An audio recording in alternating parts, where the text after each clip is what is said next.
Hello, good evening and welcome ladies and gentlemen to the 16th season of the UKSimRacing GT3 Championship as hosted by SimRacing International on the premier SimRacing platform available only on PC known as iRacing. Oh man, it feels so good to be able to say that and to say that we are back once again for a full season of GT3 madness here at UKSimRacing with SimRacing International, and it is a 16th instalment of the ever popular and ever magnificent series. 60 drivers, 10 rounds, and one big question at the heart of it all. Who is the master or mistress of the GT3 class machine? Well, we're about to start answering that question today as we get underway of our 4 driver classes taken to the rather intriguing Red Bull circuit in Austria. A circuit made up of 2 halves. On the one hand, you've got long straights and hairpins. On the other, sweeping bends and short straights.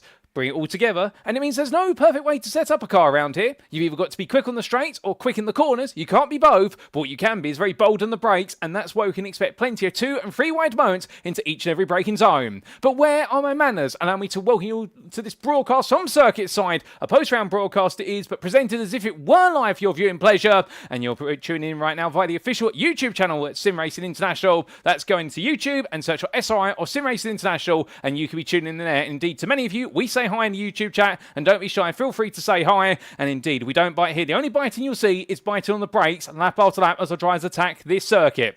Now, we should point out, this broadcast is post-round. What it means is, the racing action you're going to see today, well, it's not quite happening live. It occurred earlier over the course of what was a couple of days ago, all the way back on none other than a fine Sunday in September, and it was Sunday the 28th of September 2025, but we're bringing it to you as if it were live this evening on what is Wednesday the 1st of October. Here in the commentary booth, we do not know what happens in the qualifying session that's currently ongoing. Alternatively, the upcoming race, it's completely raw and new to us here, and therefore it means it's going to be as close as possible to the raw live viewing experience you guys and girls tuning in at home. And if you do know the outcome, we do ask there's no spoilers in the YouTube chat, please, because we want this to be completely unspoiled. And indeed, I'm sure the guys and girls tuning in for the first time also want it not to be spoiled as well. In the content booth, you have myself. My name is Paul Walsh, also known as TX141 or Britain the Spit, depending on what media you follow me on. And I'll be bringing you all your racing action via post-round broadcasts over the entirety of the season. And beginning today, of course, times in British summertime, that's BST, or Universal Coordinate Time +1, UTC +1, as we can see in just under 6 minutes time. We're making our way to the grid for our first race of the season. All the races being 60 minutes in duration, all feature races, and at 7:10 this evening we will officially raise the curtain and get the racing underway. But speaking of raising the curtain, I think it's only appropriate we talk a little bit about our schedule for this season, and here it is. We're running with many of the absolutely loved GT3 racing circuits, as well as seeing some new circuits on the calendar. We begin, of course, at the Red Bull Ring on the 28th of September. A week after that, we make our way to Mexico for the first ever time in the UKSimRacing series history, and it will be at the Autodromo Hermanos Rodriguez that we'll see our drivers do battle there at this Grand Prix circuit, recently introduced the iRacing simulator platform. Then we'll be heading to the circuit de Barcelona, Catalonia in Spain for round number 3, and well, that circuit there, a balanced performance circuit, no doubt about it. Before we head stateside for the first of 3 visits, Indianapolis Motor Speedway in round number 4. Then we head back to Germany. We're picking up the air miles as we head to the Grand Prix layout of the Hermann Tilke designed Hockenheimring Baden-Württemberg circuit. And then in round number 6, we split the season in half, but there's no mid-season break, and on the 2nd of November, the penultimate month of the year, we head to the Sebring International Raceway as we see our drivers take on the wonderful Florida State Circuit. Now we'll be southwards to Brazil for the Autodromo Jose Carlos Pache, after which in round number 8 it's to Japan, and we'll see our drivers head across the Pacific Ocean to take on the Grand Prix layout of the Suzuka International Racing Course, and then it'll be a little bit towards Oceania that our drivers will make the way to Mount Panorama Circuit in round number 9, but we all normally refer to it as Bathurst. And from King of the Mountain, we'll then be crowning our kings of the GT3 machines at the Watkins Glen International Circuit back in the US of A, back across the Pacific Ocean, all the way to the US state of New York, and that's where we'll bring the curtain down. So 10 brilliant rounds of racing, post-round broadcast provided to each and every one, as close as possible to the raw live viewing experience you guys and girls tuning at home, and we have got a season to be enjoyed. But as we come into this round then, let's talk a little bit about our circuit. It is, of course, the Grand Prix layout of the Spielberg Circuit, of course, the town nearby in the steering region of Austria. It is the Red Bull Ring, previously known as the Österreichische Ring, and also as the A1 Ring through different naming and sponsorship conventions. But regardless of its name, it has primarily remained the same with regards to its tarmac, 10 corners, and an extensive section of miles as well, the best part of what is none other than 2.7 miles, if my memory serves me correctly. And over length for this circuit, it is a circuit like no other when it pushes our drivers to the absolute limit because of its contrasting contours. So to do well here, you've got to be smart with the draft, you've got to be smart on the brakes, you've got to be be good with the setup as well and put it all together, and you may just come away on top. And a big thank you to iRacing.com, not just for their simulator, but also the fantastic track maps that come with it,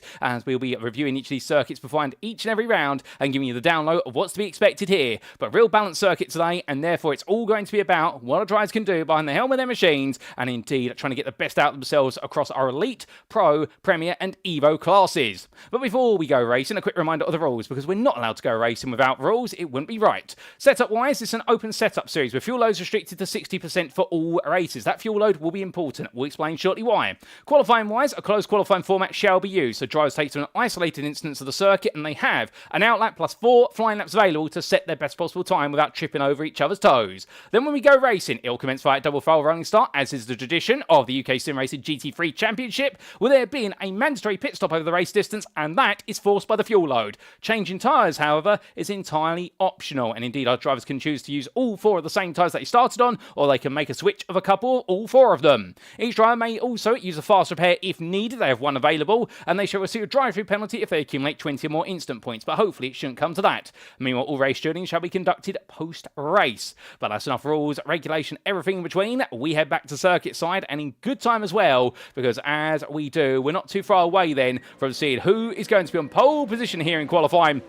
And well, we've got plenty of fresh faces on here, and also we've got plenty of veterans. And well, Philip Schwerker being a returning driver. We last saw him, of course, in season 15, if my memory serves me correctly, for Venari Racing. And indeed, looking to absolutely step it out the mark as he roars his way in the Ford Mustang there and sets the second fastest time of a 28.750. So Schwerker doing an absolutely brilliant job as we do look to your overall top 35 standings there. And how can you tell the classes, I hear you ask? Well, those are the black stripe against them. Those are your elite drivers, such as Schwerker, who decides to park up and tow to the pits. And Joe Nathan being another one here as he makes his way on around. And I do believe they're racing for Rage Against the Machine. But as he roars his way on down and in towards turn number 10. In fact, I might not have got that name correct, but I'm thinking of the band instead, which his team name is based on there. Albeit who doesn't love a bit of heavy metal, whether it be the aluminium shells of these cars, or alternatively a bit more of the rock-based metal. But as he comes across the line, he jumps up to 4th place out on a 29.044. Those with the light blue sash, such as Peter Cox here, racing for Slow and Steady Racing, they are representing none other than the Pro category. Those with the green sash, they will be in what is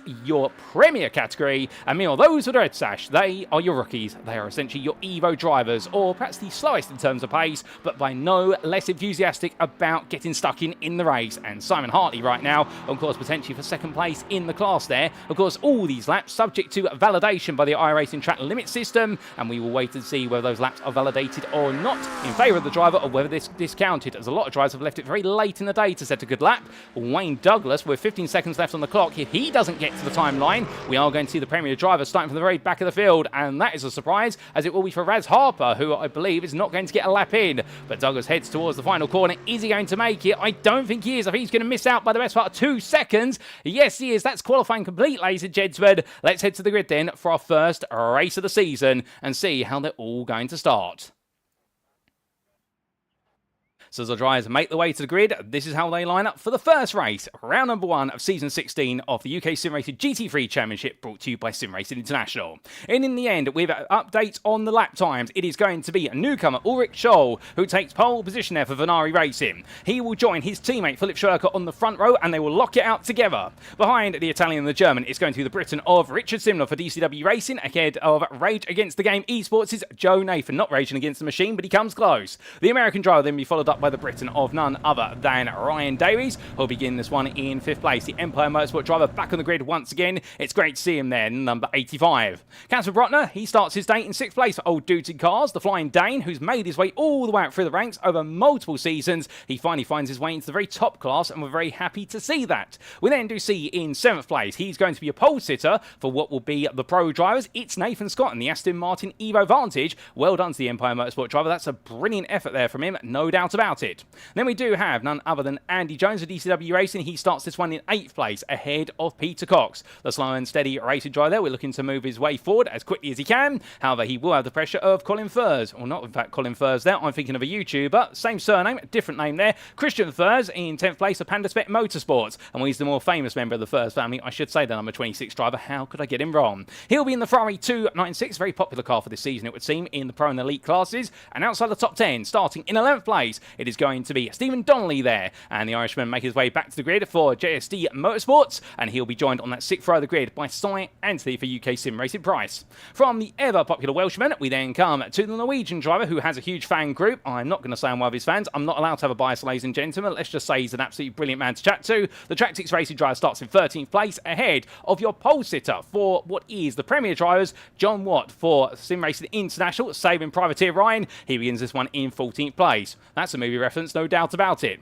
He'll be looking to get underway as Stephen Donnelly, in fact, has not made his way on to the grid, so he's going to be starting from the very back. Then he's going to tow to the pit lane, and well, as our drivers get their formation lap underway, it's a full formation lap. We will see John Watt then starting 14th, and behind him, it's going to be the pairing of Darren Sharples for Old Dudes and Cars Blue, also known as Daz Sharples, and he'll be in the company of Yavi Sierra, as we'll see the Privateer there begin his day from 16th place. Then it's going to be Alan Lever for UKSimRacing Mansell, who starts 17th. He will be the second of the Premier drivers, ahead of Giles Philippert, who's back once again for DDK Racing Team, and we're all the more happy to see him out there. And he will then be followed up by the parent of Nathan Anstis for UKSimRacing Mansell, and Christian Maltret for Valaris Motorsport, who will be rounding off your top 20.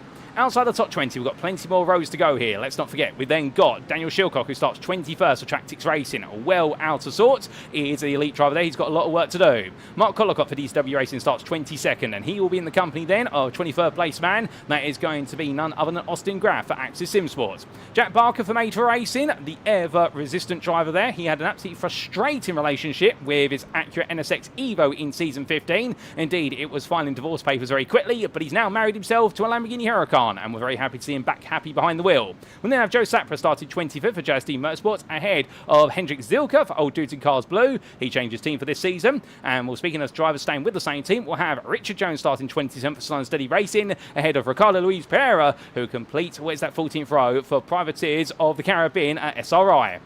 And then we do have none other than Samuel Clark starting 29th for Dexterous Motorsports, ahead of, I believe, Mikey Story in 30th place for Dexterous Motorsports. And then outside the top 30, starting 31st, it's Daniel Pace for Old Dudes and Cars, ahead of their Yves Van Sander, the Pegasus Sim Racing driver, starting 32nd. And then on pole position for what will be your Evo class, it is going to be Richard White there for UKSimRacing Mansell. Brilliant effort from him to put it on pole. 3 attempts ahead of Steve Hughes for UKSimRacing Price. And then we do have DWR with SimCoach setup Cy Hartley ahead of their Edward Berry for UKSimRacing Hill, with the combination there of Joel Loudon and Jordan Jones. They will make up what will be your 19th row of the grid for SRI Saving Privateer Ryan and DWR SimCoach setups. Then we do have Luke Sherlock, the Privateer, ahead of Alex Brown for Slow and Steady Racing. And on the final 5 rows of the grid, it's going to be Paul Maffey ahead of James Conley, with Gareth Newton ahead of none other there than, I believe, that is going to be Max Gelgi. And then we do have behind them where it is going to be the combination of Darren Giacovelli and Carl Tivoli, ahead of then Darryl Giacovelli and Joseph Preston. And on the final row of the grid, it's going to be Raz Harper and Wayne Douglas. Well, as they all make the way into the last couple of quarters, we're about to go green flag racing for the first time this season, ladies and gentlemen. It's Ulrich Scholl to take us to the green. And without further ado, let's get your racing underway here at the Red Bull Ring. And with it, let's get season 16 underway. So it's lights out and away we go then as our timer comes up. 60 minutes begins to count down. Ulrich Scholl gets us underway. Under pressure and Schwerker immediately, but look at Richard Simnor looking up the inside. Simnor goes for it as quick as a flash, and well, he looks for the move there straight away. Can he hold on to it? It's going to be the question, and the answer is not quite. There's a bit of contact there between himself and Schwerker. They all head up the hill. Look at the Ferraris meanwhile. Joe Nathan and Ryan Davis pushing on through. It's getting an absolute scramble here in the elite class before they've even completed the first couple of quarters. And onto the brakes they go. Nathan up multiple places already as it's getting very tight and tender. And coming out of that corner, well, they all fan out, but they all just about survive it as now the drivers make their way down towards turn number 3 or 4, depending on your preference and nomenclature. But Richard White, meanwhile, has had a monster start, already up to 26th place, is the Evo pole sitter, and right now not looking back whatsoever as we say hello to Nathan Anstis and also Cry Fuels in the YouTube chat. But eyes are back on the circuit, Paul, in the commentary booth, we say, and as they make their way down toward the braking zone here, well, 2 Ford Mustangs getting very firm with each other. That's Collicott versus Hughes, and well, it's going to be Collicott who gets ahead, as meanwhile we have a driver going to the gravel. That's Joel Loudon, who's lost out a little bit there, as we also had Cy Hartley have a bit of a spin, but everyone is safely on through the opening 4 corners for the most part, and I'm sure as soon as I've said that, now I've cursed it, haven't I? Well, not quite at the moment, although there has been an instant in the rear of the picture there. Can't quite see who that is, but there has been a bit of drama. I'd like to try and get a replay of that when we can. I believe that Shilcock and Newton have had a bit of a coming together. We'll get a replay of that when we can, but all these drivers right now pushing onwards, and Christian Maltrek, while the biggest gainers in his class, that of course being what is the Pro Class as they all go a bit wide. Casper Brotner there encouraging Maltrek to follow him off the road, and Darren Sharples not giving in, as meanwhile Ryan Davies has had a nightmare moment coming down to A1 corner at turn number 10. He brings himself up together in the Empire Motorsport machine, but that is not the way you want to end your first lap of the race. But as they go on to lap number 2, well, still more to come, of course, and oh, look at this back at the front of the field. This is getting very tasty. Peter Cox here all over the back of none other than Andy Jones, or should I say up the inside of him here, as the SAS Mercedes driver looking up into the braking zone. Also move being made there by Nathan Scott, going all in for the move. 2 by 2 they come through. It's not the formation lap here. They're pushing each other to the absolute limit, and as they come down, well, Ulrich Scholl is already running away with that lead. You can see the gap he's increased himself to is 2.7 seconds. Ashverka, meanwhile, is going to be his rear gunner, but Nathan Scott and Joe Nathan, goodness me, 2 Nathans, they're back-to-back in terms of naming. That's not going to get confusing at any point. They're still fighting, and behind, Christian Furs fighting here with Cy Anthony. Anthony's already gained 1 place. He wants another one for his misdemeanors. He wants to try and make his way into 3rd place in the Pro Class, but Furs says no, and Anthony says yes. And Mio Furs says no, I wasn't asking, but Anthony says neither was I, as they come down through turn number 6 and in towards 7. They're still side by side here as they roar the way through, and it's the McLaren of Cy Anthony right now that's going to be on the outside heading in towards turn number 9, and I think Furs will get the run here in the Ferrari. He'll just have a little bit more heading in towards the right-hander, and Anthony backs off immediately. No, there's no real way to capitalise on this. He's going to have to wait his turn. But as they come on down in towards turn number 10, brilliant scrap between those two, very respectful racing, and that's what we absolutely love to see. As Scholl sets an even faster lap now, the 30.052. He is starting to raise the mark. Meanwhile, in valid lap for Schwerk, it was a 30.003, but it had an off-track in it, and that's why it's not gone purple. But as they roar the way on through, well, we look a little bit further down the order, and we look to Gareth Newton here. It's all over the back of Max Galgi, and well, these two, Galgi having a reasonable start, albeit losing a couple of places. Newton, meanwhile, getting caught up in a big instant and dropping a lot of places. Daniel Pays as well has had a nightmare start to this race. So there are some questions out there, as Daryl Giacovelli, I can only assume the brother, or at least a relation of Darian Giacovelli, who was on the grid in season 15, is back here again. Well, we now have Daryl here as well. I'll have to ask them about what the relationship is there. I presume there's a blood relationship, but Giacovelli, we do love to see all the family here, and right now the Swaziland driver heading up the hill. Matt Galgi up the inside here. Can he look for the move for 9th place in the Evo class? No, he can't, and Daryl Giacovelli holds on to it. Good bit of defensive driving there from a number 29 driver. Meanwhile, coming a bit further up into the Evo class, this is Simon Hartley and Joe Preston, or Joseph Preston as he's known in full. Preston here looking to go on the attack as we ride on board, making his way down through the right-hander, and after this, if Preston can make the move, his next target will be Alex Brown, who's not too much further up the road, and Alex Brown back this season once again. It's good to see he's running 3rd in Evo at the moment. He's the slow and steady racing at BMW M4 Evo, just ahead of Cy Hartley's McLaren, and right now he was targeting podiums in season 15, but they weren't forthcoming. But could today be the day where he starts off on a podium? That would be absolutely fantastic if he can, and I'm sure his teammates would be absolutely jubilant about it.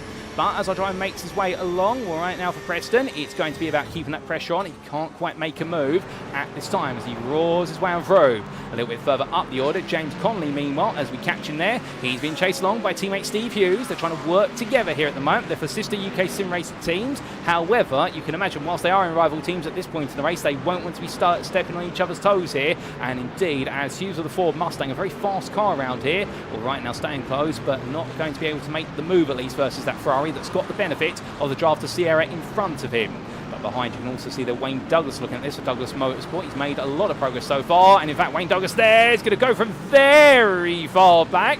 I was wondering then if he was going to fully commit to the move. I was going to say, if so, that is the biggest wishful send that we're going to see here at the Red Bull Ring today, surely. And well, not even 2 first-class stamps are going to cover the postage on that one. But in the end, it was all a tease. But as he heads on through, we've had John Watt involved in a bit of an incident. Oh, goodness me, Watt's parked sideways there at turn number 4. Now, why the Porsche 992 is parked that way, we're not quite sure. But what we are sure is we have got some replays to explain that in due course. As Peter Cox here holding 5th place in Premier. Well, right now, he finds himself under pressure on Christian Maltrek and Alan Lever.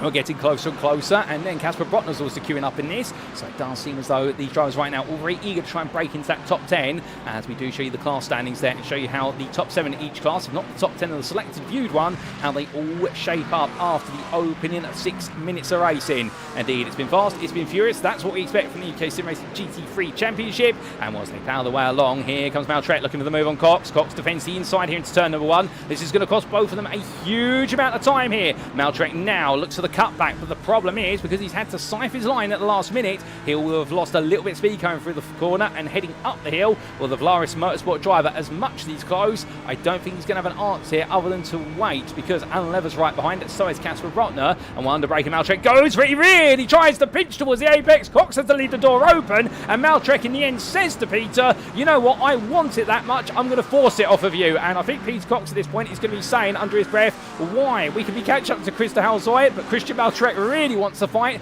and hey, who can blame him here? He's getting absolutely stuck in, and I think in reality they've both enjoyed it. Alan Lever, meanwhile, he's a bit of the fly in the ointment here with regards to this group, because it's primarily a group of what is pro drivers, but right now the Premier leader, well, in that Lamborghini Huracan Evo, he's under a bit of pressure from Charles Philippets, who tucks the inside the DDK Racing team. Philippets there with a classic move, and I think Lever, just cognizant of the fact he doesn't really want to lose out too much time here, and just tucks back in immediately behind. But as the drivers make their way from left into right through the very quick sequence of turns 7 and 8, well, ladies and gentlemen, we're going to take a look back at some early in the race, starting with what happened on lap number 1 between Daniel Shilcock and Gareth Newton.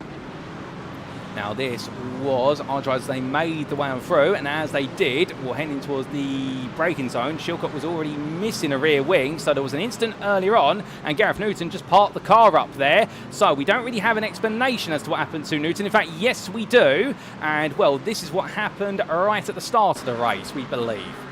Well, no, this was Gareth Newton going racing, so we're going to see what happens to Gareth Newton, because he falls a long way back. There was a big concertina here, and well, it looks so somebody got it very wrong. Wayne Douglas, meanwhile, just cut his way through, so we missed all this. I think we're going to be catching a number of perspectives. There's the car, Daniel Shilcock, being turned around, so we can explain what happened to him. Luke Sherlock also getting caught up, and here's the replay that actually fills in the gaps for us. Into the braking zone they went. Oh, goodness me, went a little bit late on the brakes next to the concertina, and well, the whole field siphoning its way on through. A lot of drivers having to take to the outside for the escape road, and in the end, well, for Daniel Shilcock, it was a bit of a nightmare moment, and well, only confounding his woes. Now, from that, of course, we then had Shilcock have the spin again, minus the rear wing. That would explain why the car went round, and then we had this happen to Ryan Davies towards the end of lap number 1. And these replays, of course, courtesy of Arturo Mayorga. And we're coming out of turn number 9 in towards turn number 10. Battling side by side there with Richard Simnor. A small tap to the rear quarter panel by looks of things and sent Ryan Davies sliding sideways. But already the two of them fighting very fiercely come the end of lap number 1. So I think that was always going to end in slight tears there, as both drivers were absolutely refusing to give in to each other. We had this happen to Carl Tivoli on lap number 3. This was him making his way in towards turn number 1 in the dark green Ferrari 296. And number 23 driver there hitting the exit curve, that sausage curve, and sliding to the barrier. And Tivoli becoming another victim of the nasty curve there, which has indeed called out many a driver over the course of racing a Red Bull ring in the past in this series, and it catches them out again. Well, with that, ladies and gentlemen, we're going to make our way back to the live racing. And as we do return, well, the clock continues to tick on down here as our drivers continue to push their way onwards. And, well, definitely a lot of change afoot there, and great to see some early replays of what's happened. But as we do see Alan Lever trying to get involved versus Casper Rotner, way in at the moment. But the DCW racing drivers of both Richard Simler and Andy Jones, they're making a very good impression here as we look for the second one of them, the number 47 of Jones. He roars his way around here on lap number 7, and well, he's currently the 5th place elite driver behind your pro leader of Nathan Scott. And Nathan Scott right now, to be fair to him, he may be the pro leader all the way up in 5th place. Cy Anstey, however, he's not too far behind, and that goes to show you right now that where the elite and pros normally cross over, well, we do expect it to be very tight between them all, and we're seeing exactly that. And the same with the Premier leader of Alan Lever, who's crossing over in 14th place overall versus 2 elite drivers of Casper Rotner and Ryan Davies, and he's bringing a good number of Premier drivers along with him, one of which we say hello to him in the YouTube chat. It's Sam Clark, or Samuel Clark as he's known in full here on our timing screens, and here he is currently running in 2nd place of what is the Premier class. And just to remind you, ladies and gentlemen, if you're just tuning in right now, this is a post-round broadcast. The racing's not live, so that will explain how you can have Sam Clark in the YouTube chat and also a racing. This racing did occur as of Sunday at the 28th of September. We'll bring it to you as if it were live and as close as possible to the Raw live viewing experience we can. But Clark here with Richard Jones behind. Jones staying close. Hold up a second. That's Charles Philippets. You can't park there, sir. And well, he's gone around. around. I suspect that is the sausage curb on the exit of the corner, catching them out. And, well, in the end, I think has been able to avoid the barrier. And, well, he waits to now turn the car around. But whilst that's going wrong for him, Austin Graff here, he's got it going backwards as well, because there's some moves going on as Jack Barker, meanwhile, battles with Nathan Anstis. And, well, goodness me, Barker and Anstis, if indeed we could talk about two drivers in a class over the course of a season that have battled more than most, these two names would come up time and time again. There's an absolutely brilliant rivalry between these two, and extends back all the way to season 12 of the UK SimRacing GT3 Championship, where these two have absolutely gone toe-to-toe. Now you'll see the SPJ on the side of the Lamborghini Huracan of Barker. That is in reference to his nickname, Sir Bottle Job, and, well, that's in reference to his early sim racing days, where he had a habit of bottling things from a guaranteed win or a guaranteed podium, but he's moved well beyond those days, and as he makes his way down in towards the left-hander turn number 7, the made for racing driver right now showing why his team name is exactly that, because he makes his way back ahead of Nathan Anstis, who looks to go on the attack. Let's be Ryan on board here with a 96 driver from UKSimRacing Mansell. Takes a look to the inside. He's going to go back for it here. Very even machinery as he tucks on. And, well, as they make the way down and around through 9 into 10. Great respectful racing between them. But Anstis is going to get the inside of A1 corner. And here comes the Mercedes behind him of Yavi Sierra, who's now going to try and invest in what will be one of these two drivers. But who does he pick as Barker gets the better run up the hill in towards turn number 1? The outside line, they're giving him the acceleration he needs as the Ford Mustang there of Raz Harper tucks the inside of Richard White, the Evo leader being passed there. But Harper right now, your 9th place runner in the elite class, trying to find his way back through the field as quickly as he can. But as they make the way up the hill, we can see there right now the Sol Ferrari being caught out a little bit. That's the Ferrari James Connolly, the blue one in particular, where it's in a bit of a pickle as Wayne Douglas goes 1, 2. He almost gets all 3 of them, but still he'll take a 2 for 1 pass. Wayne Douglas there diving on the inside and recreating what you may have seen in the intro earlier. And of course that was the infamous final lap from season 14 of the UKSimRacing GT3 Championship. And, well, I won't spoil it for you. Go back to that season opener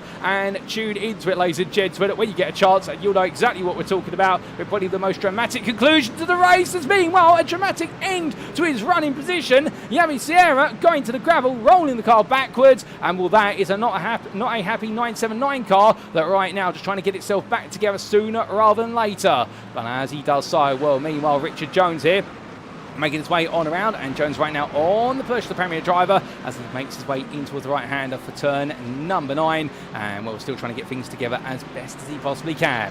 But down he goes, and as he does, well, meanwhile, to the very front of the field, we look to Ulrich Scholl, and right now he's pulled away a little bit with his Venari racing teammate of Philip Schwerker. These two now starting to work together a bit more, and it does seem as though they have found their pace. In fact, Schwerker, the last lap, was 2 tenths faster than Scholl, and he's the only driver so far to have set a 28 in this race. My good Lord, a 28.85. That's a monster lap here from the 63 driver, and right now I get the feeling that there might be a little bit of retribution here, because of course when we're talking about the free wide moment from a few seasons ago at turn number 3 at the Red Bull Ring, he was one of the 3 drivers involved in it who lost out in that battle. And indeed, I won't spoil all of it for you, but let's just say that things ran out of steam just before the finish line. But as he makes his way on down and through, Philip Schwerker right now definitely, I think in his mind right now, wanting to take a win, if not at least a 1-2 with his teammate here, and that will feel as though it's a restoration of the order. As he makes his way on through, looking a bit further back to Hendrik Zilker, well, the old dudes in cars blue driver missing a front bumper there behind James Connolly. And we do say hello there to Sir Bottle Job or Jack Barker in the YouTube chat. Hope you're doing well, good sir. As we head towards the end of the opening 14 minutes of this race, a lot of time has passed, we've still got a lot more to go, and Hendrik Zilker right now definitely on a move here to try and get into 6th place in what is the Premier class. But the problem is he's a bit too far back, and Steve Hughes is right there with him as they roar and romp their way up the hill and in towards turn number 9 once more. Stephen Donnelly, meanwhile, he started all the way from the pit lane after qualifying the best part of what was 11th place. But here he goes up the inside of Luke Sherlock. 2 absolutely incredible liveries on the cars there. And that's the Haribo machine there of Stephen Donnelly. I love that, although to be fair, now he's making me want some sweets. That's not good for my health. So we're going to have to look to Luke Sherlock's car there. That's a health warning. As the Repsol machine makes its way onwards, the Corvette Z06. A front bumper has just scurried its way back across the road there. Not quite sure whose that was. I'm sure there will be a lost property announcement about that in due course. But the drivers make the way up the hill. And as they do, Luke Sherlock there, 9th place in the Premier class. He just tucks in behind Donnelly as they make the way up towards turn number 3. Now with Richard White running away in the Evo class, now the big question is who's going to be 2nd place? At least now, Joseph Preston looks to be the driver who's going to try and take that accolade, but Simon Hartley's only 7 cents behind. You see him there. And Alex Brown, meanwhile, he's lost out versus Hartley in a few laps ago. But right now, here comes Edward Berry, who tries to pitch his way up against Brown. Doesn't quite work. I think both drivers there had the same idea at the different times. I think Berry wanted to go for the lunge, but didn't make it clear enough. And Brown said, well, if he's not going to make it clear, I'll pinch the car in towards the apex. And in the end, Berry tapping the rear of Brown's car. I don't think there'll be any damage from it, but I think both drivers will look back at that one afterwards and think, could we have perhaps done that a slight bit better? Because I think both of them there will feel as though the other made the contact, when in reality, I think they both shared the same fault, just at different times. But that's what happens when you do have drivers here who've got plenty of enthusiasm, building up that knowledge, round after round, race after race. And in fact, they'll always try things, and it isn't always going to work out, but they'll figure out what goes wrong at the right time. A driver who had it all go wrong at turn number 1, it was, well, in fact, not at turn number 1, in front of him, Max Galgi had it go wrong at turn number 1. Well, Mark Collicott had it go wrong a little bit later on the opening lap, and well, right now he's trying to pick his way back through the field. Indeed, he dropped all the way to 45th place, and right now he's about to make his way around the outside of Galgi and up into 36th place there. A rather classic move in towards turn number 9, a Jochen Rindt corner, but he won't get away with going that wide every lap. He will eventually pick up a slowdown if he keeps doing that, and that will be very punishing. But not going to be punished at the moment, most definitely, but he will add a instant point to his track limit count. We do come back to the front of the field, and we come to a man who Mark Collicott has raced against and with from DCW Racing. Here is Richard Simnor, who right now still has Joe and Nathan right behind him.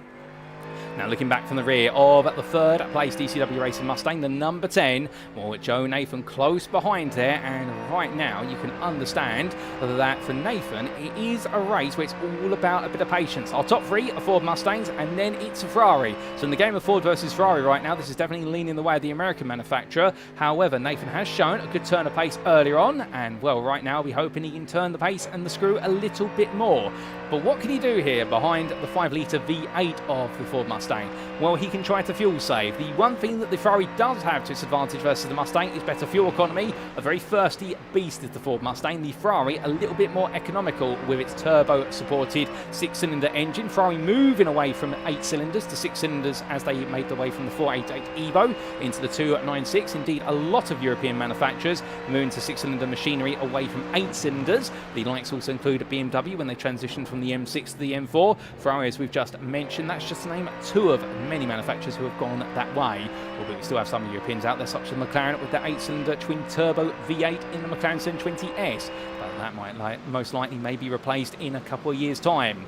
But as the drive's coming down, Simnor right now keeping Nathan right with him. Andy Jones, meanwhile, well, he is chasing after Nathan Scott as they come down through the right-hander, and these drivers quite happily together at this time as well. And well, Nathan Scott in the Aston Martin for Empire Motorsport, he's leading a very strong run here in what is the Pro class, albeit he won't be when he makes mistakes like that. That is a run wide, and here comes Cy Anstey up the inside, and also comes Christian Furs. Can he get there? I think he can, and well, the Englishman makes his way past his fellow countryman, and Nathan Scott there with a little bit of lapse of concentration perhaps, although not quite sure. Could it have been an issue with the brakes? Well, we don't know, but what we do know is that Cy Anstey, Sonny takes the lead in the Pro class, and Sonny, this gets much more interesting. Not to say it wasn't, but of course it adds a little bit of drama to the mix as they roar the way on towards the next lap. They come towards the end of a 13th turn on the circuit, and now to lap number 14.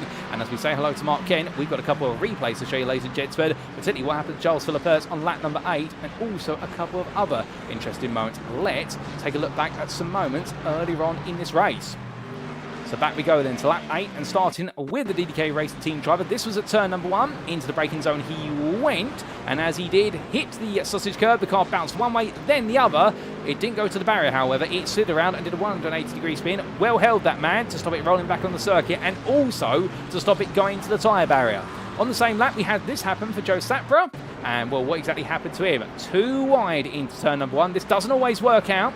And Sapra under braking here on the inside, just losing the rear there. Now, that will most likely be because of the rebound effect on the inside line on the turn number 1 apex, where there's a little depression in the road that actually lifts the rear of the car up as you emerge out of it. And I think Sapra would have had a lot more steering lock than normal, and the rear of the car would have lifted around with the ride height he has, and the rear momentum would have just carried him on his spin. So that went wrong for him. And how did our leaders come together, I hear you ask? Well, Ulrich Scholl was leading by 3 seconds. This then happened on lap number 8. Lap number 8 being a very dramatic lap. Almost lost it there coming through turn number 7. Snap oversteer and had to straight line the gravel at turn number 8. And that's how Philipp Schwerker got a lot closer. So it was not coincidence. It was a mistake there from Scholl when he was leading quite comfortably. We then had this for Javi Sierra a lap later. And this was right in the pack of a good number of cars, and was the Mercedes driver made his way under braking here in towards that right-hander. He went, tapped from the rear, and it was a bit of contact there with the Ford Mustang from DDK Racing Team that sent him around. And I believe that might have been the car of Raz Harper sending on the journey there, and that's why he was very gradually rolling backwards. And I can imagine the car might have stalled as a result of the spin, and then he finally got the car going again. Then on lap number 10, we had this for Richard Jones, the slow and steady racing driver. In towards the final corner he went, took a lot of apex curb. You saw the sparks come up there. He hit way too much of the apex curb to the barrier, and oh my good lord, and that's where we got the front bumper that bounced across the circuit. Oh my good lord. Well, in the end, that bounced around, and thankfully getting out the way from most drivers there. But I can imagine Wayne Douglas in particular might have had a bit of a scare. But with that, let's head back to your live racing.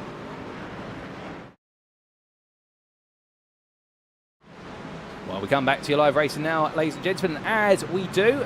Plenty more still to come. We're only on lap 15. We've still got 40 minutes plus some pit stops. And whilst these drivers all make the way around, we do see Nathan Scott there confirming what happened to him when he had his little bit of an excursion at turn number 6, and saying the rear wanted to overtake the rest of me. And well, very easy mistake to make with regards to the car. And all it takes is a little bit of aggressive braking there, and the fact that these cars, well, if you're wondering why the rear comes around so aggressively in these GT3s, the whole idea is the way they set up the cars, the drives, they want as much rotation as possible. Nathan Scott has found his way back ahead of Christian Furs on recent laps, but to explain, they normally have the rear ride height a little bit higher than the front, and what that actually means is the centre mass of the car is pitched forward as much as possible under braking, and when they go into a corner, well, the rear of the car wants to come around faster than the front can handle, and that's when you see the spins. That's before you consider things such as the brake bias of the car, where if they've got it set rearward, the rear brakes will release normally a bit more aggressively than the front brakes. That will trigger a bit more rotation on the rear end, add it all together, and it creates an unstable car, which if you can tame it, it's very, very quick in the corners. If you can't tame it, however, you very quickly find yourself finding your backside coming around before your front side. And well, as Krista Halsoy gives chase after Christian Furs here, Halsoy has brought himself right into this mix, and Cy Anthony, meanwhile, he's decided to check out a little bit. And I wouldn't be surprised if that's Furs and Scott have been fighting hard, and Krista Halsoy has been allowed to get back onto this. Once we jump on board with the Tractix Racing driver, the number 34 driver from Norway, of course, one of the runner-ups, if my memory serves me correctly, in the championship battle for what was the Pro Championship from season 15. It was a Tractix Racing battle there with DDK Racing Team, although I can't remember which driver won it for life of me without looking to my notes. So I do apologise, ladies and gentlemen. I am going to use my cheat sheet, but as they made the way on through, well, it was, in fact, yes, it was Krista Halsoy. For some reason, I had Daniel Shilcock in my head, but no, it was this man who took the Pro Championship in season 15 with that absolutely incredible battle back and forth. And well, as he makes his way around, an absolutely epic run, and as he makes his way on down now, he'll be hoping for even more as he tucks in behind the rear of Christian Furs. But through that corner he goes, and as he does so, close, but not quite close enough here, as he heads on along. And of course, it was that season-long battle between the Tractix Racing pair and also the pairing from DDK Racing Team of Brecht Bearings and also Ruben Bearings there. It was one of the closest championships we have seen in a long time. Halsoy here right now, trying to keep his head together, and with it, trying to find his way back into this as quickly as he can. But right now, it's not quite forthcoming, and Christian Furs definitely making sure to nail those corner exits in that Ferrari 296. But a bit further back, Casper Brotner, meanwhile, here he goes, chasing after Peter Cox, but he's being chased by Ryan Davies as Cox tries to move forward, and Brotner doesn't want to bring Ryan Davies along with him, but I don't think there is any option not to be honest, because I think Ryan Davies is trying to keep him honest. We have had a couple of retirements from the elite class, including Raz Harper. Also, we have lost none other than Javi Sierra and Daniel Shilcock, so it's been a rough start for those three, but where we've lost three, the other 7 are still carrying on plenty as they head on around. We've also had a retirement from this race for Daniel Hayes, but otherwise, everyone else still in this one, including Darren Giacovelli, who's currently the last of your runners, and well, he is a lap down on the rest of the Evo field, but to be fair to him, he's not giving up here, and he's trying to keep himself in a positive spirit as much as he possibly can. But heading around then, in 13th place at the moment, the Evo driver, to be fair, definitely embodied the spirit last season, which is, it's not about how you start, it's about how you end, and he ended his season on a good high, and even managed to sneak a podium at one point in the Evo class, which is a brilliant effort from him. But right now, I don't think that's going to be coming fourth immediately, as we do see Max Galgi here and chasing after Joe Sapra, and well, he's got Paul Maffey a little bit further behind, and Maffey, who had an absolutely brilliant start overall, he has lost a place or two in the Evo class, so therefore he's a little bit down on where he started effectively. The number 88 driver here, I think right now, enjoying being out of the circuit and just keeping his head together as he chases after Galgi, and well, it's all about the distance of the race. They still have just over halfway to go, and with that we are now started headed towards the pit window, as we do have Ricardo Luis Pera into the pit lane, as we do see him parked up there, also parked up with him there. I believe that is the car, unless I'm mistaken, that is the car Daniel Pays that's not making its way back out unless they can get it repaired. Jack Barker meanwhile fighting with Wayne Douglas here. Nathan Anstis broke away from Jack Barker since the last time we've seen him, and now Wayne Douglas is trying to pick his way past the pro driver. The Premier driver here is going to need a bit of patience, albeit I think that patience will be very short-lived as he goes all the way on the inside in towards turn number 4. Barker gives him the space, knowing that Douglas is going to send it. Douglas almost losing the rear of the car. They're coming out the corner. That is how aggressive the rear tyres on that Mercedes spin up. 6.3 litres of power from a V8 engine naturally aspirated, and well, it's one of the weaknesses of the Mercedes is low-speed corners, because the rear wheels spin up massively in second gear, and that's why low-speed corners are the bane of the car, because it's a very hard car to tame. But Jack Barker right now keeping his head down here, as it's going to be Douglas looking around the outside as they make their way up towards turn number 9 into Jochen Bend, and Barker's not giving in here, neither is Douglas, but in the end only one of them's going to win it, and Barker decides, okay, you know what, I'm going to throw a spanner in the works for everybody, I'm coming into the pit lane and I'm done. And Nathan Anstis meanwhile, well, he's already called this and has made his way into the pit lane as well, so Anstis covering off Barker coincidentally, and I think Jack Barker will look up the pit lane and realise the man he's racing is suddenly in the pit lane in front, and he's not going to gain from an undercut because they pitted at the same time. Back to Peter Cox we go then, back up into 11th place overall, 6th place in pro class. He's still bringing Brockner and Davies behind, the two elite drivers, and he's a lost Maltrek, but you can see they're 2 seconds up the road in the foreground of the camera shot, as meanwhile the slow and steady Mercedes right now just keeps pushing on its way, and then Brockner and Davies trying to find a way to get a bit more involved, but not quite so.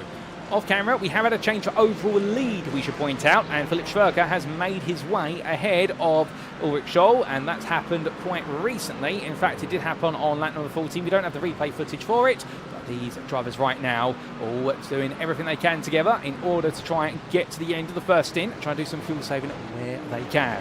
But coming back to some drivers who may not be fuel saving, here's the Christian Furs versus Krista Halsoy battle. It's not quite the battle of two Christians, but it is the battle of two Chris starting names. And as they roar the way onwards here, well, right now, Halsoy and Furs, I don't think they've ever raced together, to be fair, in a championship. But if this is their first time getting acquainted with each other, they are getting very closely acquainted as we ride on board the dashboard here of the 34. Oh, goodness me! That is a very snaky moment there for Christian Furs. And well, Halsoy has the back of the throttle and pulls over as Furs almost lost it there coming out of turn number 1, and well, Halsoy, I don't know how he managed to react in time there. I can tell you one thing, he's got cat-like reflexes, and he'll be up the inside. Now, will Furs look for the cutback? I think he'll just try and settle that Ferrari down at this point, because that was near close to curtains for the pair of them.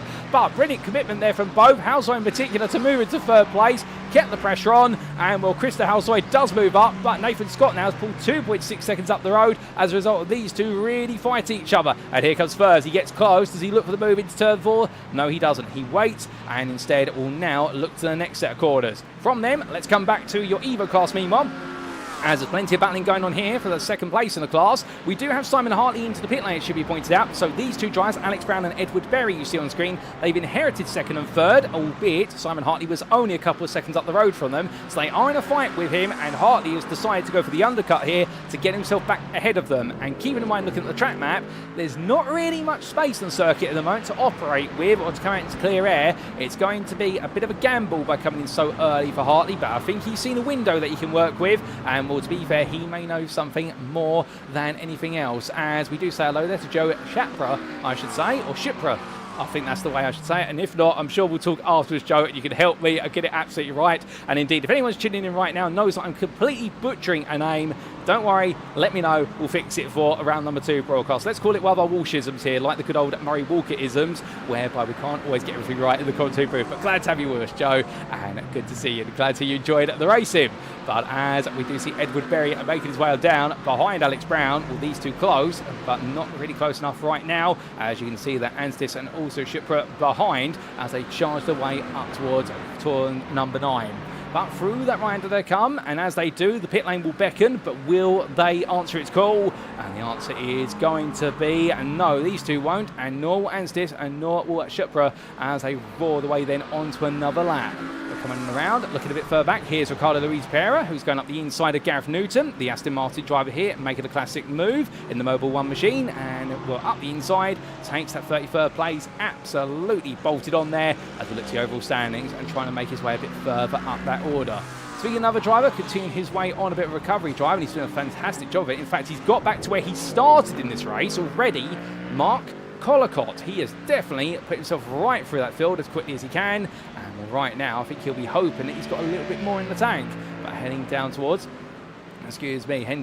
turn number 4. Well, it is going to be a bit of a lonely race at the moment, but Collicott will know what's lonely right now could get very excited towards the end, and that's why he can't worry about it at the moment. Speaking of a driver who needs to worry, well, here's Edward Berry being absolutely swarmed as he comes down to the braking zone for turn 4. Nathan Astis has already found his way through at turn number 3, and meanwhile Shupra is making his way around him, trying to look one way and then the other, and well, it does seem as though Alex Brown is being given a little bit of relief at the moment, although I say that, I don't think Brown's going to have long before he's going to have Nathan Anstis trying to poke a nose in, keeping in mind, of course, that Anstis pitted a few moments ago, as did his rival Jack Barker. Both of them have pitted, and Anstis at this point in time is probably thinking, can I get this BMW out of the way? It's so big and bulky, but right now Alex Brown doing the right thing, which is running his race and forcing Nathan Anstis to do the hard work. Brown's going to go another lap here. That 60% fuel tank, you can go into the second half of the race distance, but Brown runs a little bit deep there, compromises his exit line. The McLaren will have the acceleration, but the top speed goes the way of that BMW once he gets to 4th gear,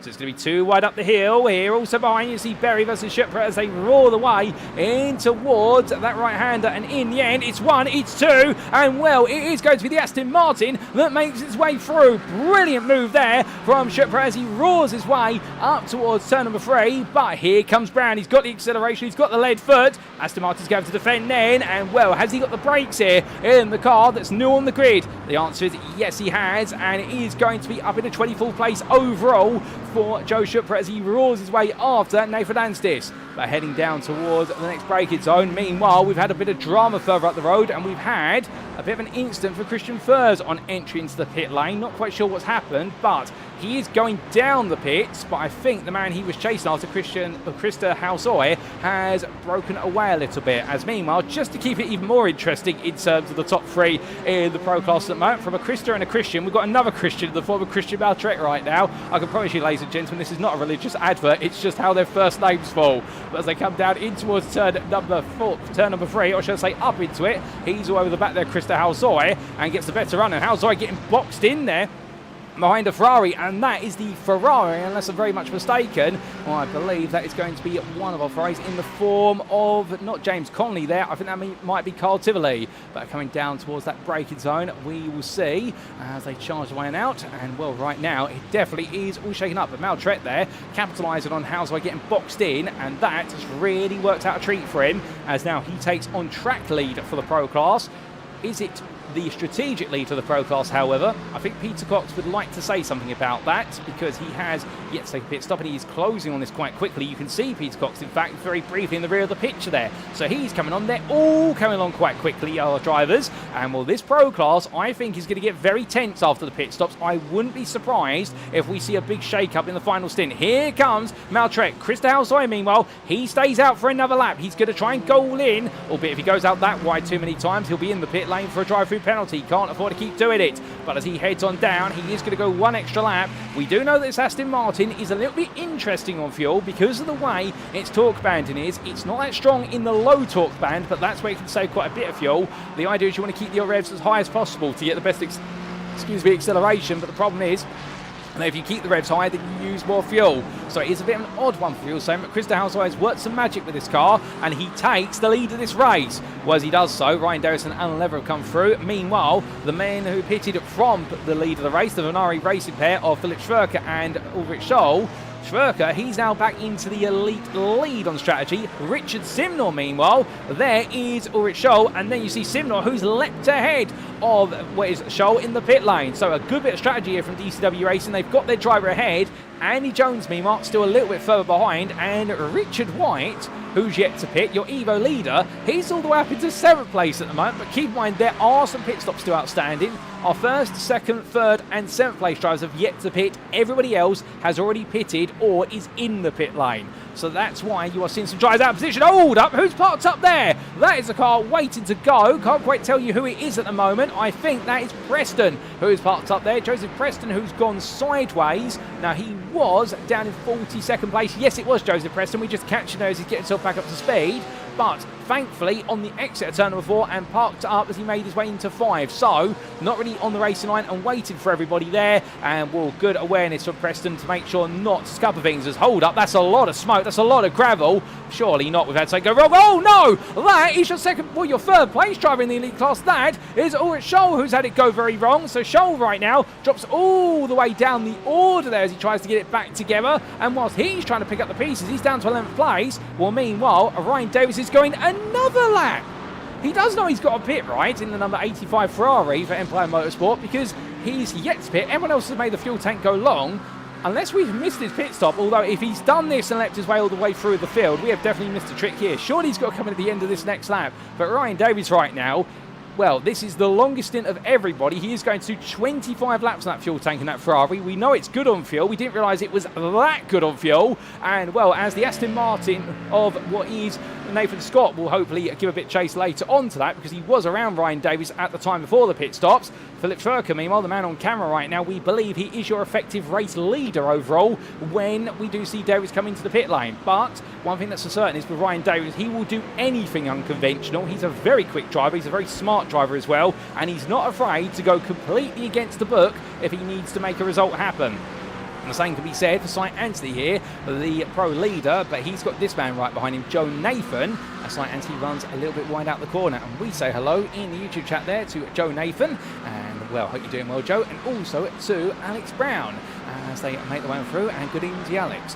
As the drivers head up, Ryan Davies is finally into the pit lane. I look out my quality booth window. His fuel tank has decided to say to him, Ryan, I can't go any longer. Please come in. And well, the team have called a bid as well. And Ryan Davies has responded to the call. So normality is restored a little bit. But what an effort from Ryan Davies to get 25 laps out of that opening fuel tank, whereas everybody else could only go, 24 or less. But now this is where we get into the clutch moments because we now in a sprint to the finish unless a driver is running low on fuel, and they've underestimated the number of laps as Nathan Scott just survives. My good lord, that was almost into the barrier. I think he did touch the barrier, but Nathan Scott there hitting the sausage curve. The car got kicked one way then the other. That is a very formidable pair of hands to catch that car, but Nathan Scott pushing as hard as he was to chase down Cy Anthony. Well, Cy Anthony now will be breathing a sigh of relief because Nathan Scott will be a little bit further behind compared to where he was. That gap will have opened up to 2.5 seconds rather than the 1 second it was. But speaking of gaps here, you can see Cy Anthony defending versus Joe Nathan. He wants the 3rd place overall here, Cy Anthony. And well, Nathan right now wants it back off of him. And the UKSimRacing Price driver, named after, of course, the Welshman of Price, the only Formula 1 driver from Wales in history, was they head in towards turn number 6. Right now, Cy Anthony absolutely digging in and digging into the spirit of his ancestral Welshman. But as they roar the way down in towards turn 7 and 8, well, we'll have to wait and see what Joe Nathan and Andy Jones make of this because you can see they're getting closer and closer every corner turned. And Cy Anthony right now definitely, I think, feeling a bit of pressure as they head up towards turn number 9. Into that braking zone and a lift off the throttle there for one of our Ferraris that's heading towards a lap down. I believe that might have been the Ferrari there of Carl Tivoli, who is in between them all. Yes, it is indeed on number 23, Evo driver, who's currently running 12th in class and still running on strong, even though he is a lap down on one of his rivals. Well, as he heads up towards the timeline here, blue flags will wave, and you can see there a look to the inside from Andy Jones, and then Tivoli lets it go, and through also goes Nathan Scott there, as now it will be Ryan Davies who picks up the pace a little bit further behind. But as they come on through, what's happening elsewhere in the fields? It's not just about the very front, of course. Well, we do have a bit of a fight here from Charles Philippetz, who cuts his way out the inside of Stephen Donnelly. That is a 12th place in the pro class, and well, another place gained there from the man who had it all go round on him at what was turn number 1 on the 2nd lap of the race. Or in fact, it was the 8th lap of the race there. I get myself corrected. And well, Charles Philippetz right now, knowing this is a damage limitation race at this point, but he's still got a smile on his face. He's enjoying the racing out there, most definitely, as he comes down through turn number 10. His next target, well, it's going to be Mark Collicott, and he will be chasing after Collicott, who's 7 seconds up the road. Speaking of which, Collicott, after the early race incident, he's almost back to where he started. He's 25th currently. And he's on the back now of a huge pack of Premier drivers, starting with John Watt. And what if he can find his way past them, then he might just have an opportunity to break his way back into the top 20. It'll be Watt, then Luis Pera, followed by Douglas and Zilka. And then in 20th place right now will be a fellow pro rival of Jack Barker, who, since his pit stop, has fallen a bit away from Nathan Anstis. And in fact, he's got the pressure of Zilka and Douglas behind him. And I think Barker's going to feel as though this is season 15 all over again. But not quite, because the man behind him, who he did some battling with in season 15, Hendrik Zilka, or Zilka this season in a different class, at least initially. Of course, these classes are subject to revision potentially in the first couple of rounds of the championship, because we do appreciate with an all-new field, particularly we've got plenty of fresh faces on the grid, and particularly when the series under new hosting ownership at SimRacing International, there might be a need just to slightly adjust the classes there, and of course that will be decided, and we'll give you updates ahead of each and every round of racing as to how the classes may have been adjusted. But there will be a natural cut-off point. Of course, we can't keep adjusting them forever, because otherwise it'll be to the inconvenience of our competitors, who rightly so will feel as though after a certain time classes need to be locked in and it's racing all the way to the end. But speaking of racing all the way to the end here, here's someone we haven't really talked about recently, Max Galgay, who's just passed Alex Brown in towards what was turn number 4. How did he get that done, however, and why is his story so important? Well, let's firstly take a look back at the move, and then we'll give you the story of Max Galgay versus Alex Brown and why it's so significant. So this was coming down initially into turn number 4, and well, Galgay, I think, just having a slight connectivity issue. There's no actual overtake, it happened a bit early on, so it's a little bit disappointed that we didn't quite see the move made between them. In fact, I think as they make the way on around, we haven't quite caught it. But why is it so significant? Well, let's head back to your live racing and explain. So as we come back to live racing, the reason why it's so significant for Max Galgay is because he started a long way down the order. He started all the way down in 9th place of the Evo class, or what was overall 44th place. He's now up into 33rd, 11 places gained overall, 6th in class, and he's on course for a maiden podium in his debut round of the UKSimRacing GT3 Championship. Brown, meanwhile, you can understand if he's got the bit between his teeth, the youngster Alex, because he's definitely been pushing hard for podiums in the last couple of seasons he raced in, and we'll keep an eye on, he started his UKSimRacing GT3 career in the Multiclass Series Season 3, and well, come the end of that season, it was his first ever racing league on iRacing, if not any simulator platform, and he walked away with it, well, feeling happy with some of the performances, but also feeling a bit nervous about coming back. But he did come back for Season 15 of the GT3 Championship, and from there, he's really started to put the results together. And he really is, Alex Brown, one of those stories that can be admired of a newcomer who's really finding his feet and finding them well. But as he heads on down, well, meanwhile, we look a bit further up the order.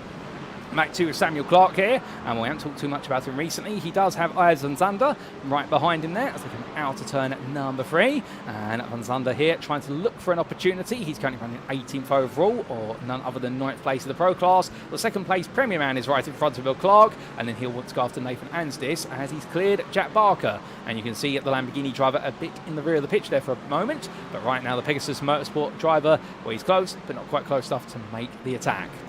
Roaring away in towards the second half of the lap. From them, we go a little bit further up the order as well, and we will be heading to Ryan Davies, who after his pit stop has in fact come out ahead of Ulrich Scholl. Now, Keith Ryan Scholl did have that big off that we saw, so that's why he's dropped all the way down to 8th place. But Ryan Davies here, a man on a mission right now with 20 minutes or so left on the clock.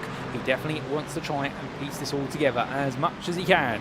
Will he be able to do so? Well, it will be his plan. Andy Jones, meanwhile, he's battling side by side here with Nathan Scott, and Nathan Scott, in fact, making his way on past. I think Jones decided to let it go and will let Nathan Scott make his way forward. A flash of lights there. I wouldn't be surprised if that was Nathan Scott putting his hazard lights on to say to Andy, thank you for letting me go and making it straight forward. You can understand because the DCW racing driver here, he wants to get closer to 3rd place man, Joe Nathan, and well, as they make the way on down, I think right now Nathan Scott might have a bit of an issue with his hazard lights there, because he's absolutely flushing the high beams, and as he makes his way on around, well, Sight Anti now's got a lot of pressure. But to be fair, I wouldn't be surprised as well if this is an old rivalry being very quickly reignited. These two had plenty of battles in seasons 9 and 10 of the GT3 Championship, the best part of 2 years ago. And well, right now, Sight Anthony making his way on around, and in fact, that car pulling to the side is not Sight Anthony, it should be pointed out. That is a lap down car there. That's our Ferrari of none other And then I believe that was Christian Thursday stepping aside. And, well, there will be some other cars up the road shortly. But the point being that right now that Nathan Scott definitely on a tear as he heads onwards towards another lap. Looking from there, we come back to Mikey Story, and, well, an absolutely good run from him. He's currently in 6th place in the pros. He started 13th in the pro class, so he's absolutely bludgeoned his way through the field. Not literally, but his next target will be the Premier leader of Alan Lever, who right now is doing a very comfortable race there in the Premier class, it must be said. And the 183 driver not really under too much pressure from 2nd place man Samuel Clark in the class, who is 8.3 seconds behind. Now, a little bit of trivia regarding Alan Lever. He is the only driver in a UKSimRacing, or I believe SimRacing International series, to ever take a championship crown without winning a single race in a season. And he did that in what was season 11 of the GT3 Championship at UKSimRacing, where his entire set of points was made up of 2nd and 3rd place finishes, but he never won, and he managed to beat teammate Rob Selby to the title by a couple of points. And Alan Lever, the most consistent of everybody that season, and indeed it made everybody's jaws drop in the fact when we interviewed him after the final round of the season, and we confirmed the fact he had never won a race that season and somehow became champion. And, well, Alan Lever definitely Mr. Consistent, and that is why he's leading in the Premier class right now, and the UKSimRacing driver here not putting any foot wrong at the moment. And, well, we await to see whether that continues for the final 16 minutes. But these drivers continuing very well to keep their heads down here. In terms of tyre life at the moment, you would imagine that if there were any tyre changes, it would have been only 1 or 2 tyres, because the amount of time spent in the pit lane for most drivers was no greater than 20 seconds. The fastest pit stops spanning the best part of what was 18 to 16 seconds out there, and that's going to be time to change 1 tyre, potentially 2, the more you head towards 20 seconds. And given the circuit runs clockwise, it would be the left-hand side tyres that would receive the change. For Ryan Davies, he's under a bit of pressure from Ulrich Scholl as we look back from the rear of the 5th place elite car, as that was a bit of oversteer there from Scholl coming off the brakes into turn 1. Turn 1 catching out a lot of drivers here, and Scholl right now losing a huge amount of momentum. You can see just how much he's lost there. That's 4 tenths worth of time that he's lost through 1 tiny little wobble there under rotation. And, well, Ryan Davies right now, he may not have the fastest car out there, but he's got a very stable platform to work with. Mid-engine rear-wheel drive this Ferrari, of course. The drivetrain there naturally creates more rotation and instability, but they've set the car up very well, and Scholl, as much as he's quick on the straight and also quick in the corners, but he can't keep it pointing in the straight line when he needs it to from the corner exit. He's not going to make this work out, and that is going to be the challenge, as Ryan Davies, meanwhile, takes a brief nibble of the gravel there, albeit the car didn't like it, and he immediately made his way back onto the tarmac. Down through turn 6 he comes, and as he does, well, the battles right now have definitely calmed down for a brief moment inside our top 20, albeit outside the top 20. We do have Wayne Douglas trying to pick off another driver. This is versus Giles Philippets. Goes up the inside, straightforward move. Philippets looks to the cutback, and Wayne Douglas overcooks it. A bit of a rub between the two of them there. They get their elbows out and exchange paint and insurance details. And as they head down towards turn number 4, well, Philippets right now will be getting stuck in. The only thing is, you have to get used to the fact that Wayne Douglas, well, he is definitely a driver who, once he wants to go for a move, he's not going to give up on it. As they come out of turn number 4, well, the privateer, and indeed, if you're wondering, does that name sound familiar? He would be the man behind Douglas Motorsport, the real-life British Formula 4 championship chasing team. As he comes charging on through the left-hander in the Mercedes AMG Evo, he'll be very keen to pass Philippets and then go after John Watt for what could be 5th place in the Premier class. Ryan A 6th in class. Philippets is a pro driver, so it won't matter too much other than gaining an overall position. But the DDK Racing team driver in front of him here will to come underneath the gantry and in towards turn of 9 into Jochen Ring corner. And definitely both drivers here, they've come a long way through the field since the start. Both of them are very eager to continue their progress. None more so than Philippets, who started 5 places further up the road, and that turn 1 lap 8 instant cost him dear. Meanwhile, for Wayne Douglas, who started 50th place all the way from the very back of the grid, he is really been enjoying a joyride right now, just cutting his way through places as John Watt, in fact, is into the pits again. So Watt has come in, and I believe that's for a second stop. That might be for a splash and dash of fuel for Watt. We're waiting confirmation as to how long he's going to spend in the pit lane. The answer is 9.2 seconds stationary. So Watt, I think, under-fueled accidentally. So Watt has had to come on in, and that's going to put it down. So Douglas is now up into 5th place in Premier. He does make another position up there. His next target is Ricardo Luis Pereira, but Pereira is the best part of 13 seconds up the road. That's a bigger job. Meanwhile, speaking of jobs here, was John Watt comes out the pit lane on the left-hand side of your picture in the Porsche 992. Richard Jones makes his way past him, and Simon Hartley is the man who's tying him along. The leader of the Evo class right now. That lead in Evo has changed hands. In fact, Richard White, he has had things go wrong. We didn't quite catch what happened to Richard White, but he was comfortably leading in the Evo class by the best part of 10 seconds. And now Simon Hartley has taken that lead and is not looking back. Edward Berry's the nearest driver. You can see him there in the rear of the picture as Berry makes his way along. And well, Berry not too far behind, but nowhere near close enough at the moment. As there we can see him in the UKSimRacing McLaren. He will be very happy to be on that podium, but can he go a little bit further? Well, we'll have to wait and see, because he only has 5 seconds to close down here, and we all start to a dream. But from him as he begins his next run of the corners, well, we do look back to Alan Lever here too. Wide versus Mikey Story. Story up the inside. Lever tries to pinch him a little bit here. And, well, these drivers make their way out of turn number 3. And meanwhile, Christian Maltret watches this. And Maltret knows right now as we jump on board with the Volaris Motorsport driver, the man he needs to beat is in that Mercedes to the right of the picture, not the Lamborghini. But what's he going to do here? He decides to open up turn 4 as much as possible. Looks for the switchback here. He's hoping that both drivers will force each other off the road. That gets a bit too close. Doesn't notice until the last minute. In fact, there Mikey Story has to hold off the throttle as Alan Lever is not giving up. Lever is going incredibly defensive, and an additional application of the brakes there from Mikey Story through the apex of turn number 6. That goes to show you that the pro Mercedes driver has got a lot more pace in his fingertips, but he can't use it at the moment because he's queued up behind Alan Lever, who's stripping all the pace out of their race. Now, all this fighting naturally is going to bring Nathan Anstis into the fold, and suddenly we're going to have a three-way fight for 6th place in the pro class here between Story Maltrek and the up-and-coming Nathan Anstis behind. And, well, there's a sizable gap to Jack Barker, who's a further 12 seconds off. But if they keep fighting like this, who knows where Barker could be at the end of this? He could be right on the back of this if they fight from every lap from this point onwards. Story, meanwhile, looking to the inside again, trying to say to Lever, look, I'm trying to cover through. I am going to make this move happen whether you like it or not. Oh, no! And that's gone very wrong there for the Story. The car snaps, takes the escape road, tucks back in immediately, does Mikey Story. And Nathan Anstis comes into this just a little bit too late. It all erupts just as he's within a second, but he would have wanted to be a little bit closer as they headed towards the break-ins over the turn 3 hairpin. So Anstis right now will be thinking, okay, how can I get involved? And well, first, that is a big run on the brakes there into turn number 3. I've taken some front tyre life out of the car, but it pulled in within half a second of Story's rear end, so that was the target. Looking a bit further back, here comes Ricardo Luis Perez up the inside of Zilka. The battle of the V8 machines, both powered by Mercedes power plants, the Aston Martin and the Mercedes itself. And Luis Perez up into 3rd place there in the Premier class. Good move there. Now, does Hendrik Zilka have a response to it, or is he just going to let it go? Well, I get the feeling right now he'll probably be looking at this and thinking, you know what, find a good spot to make the move.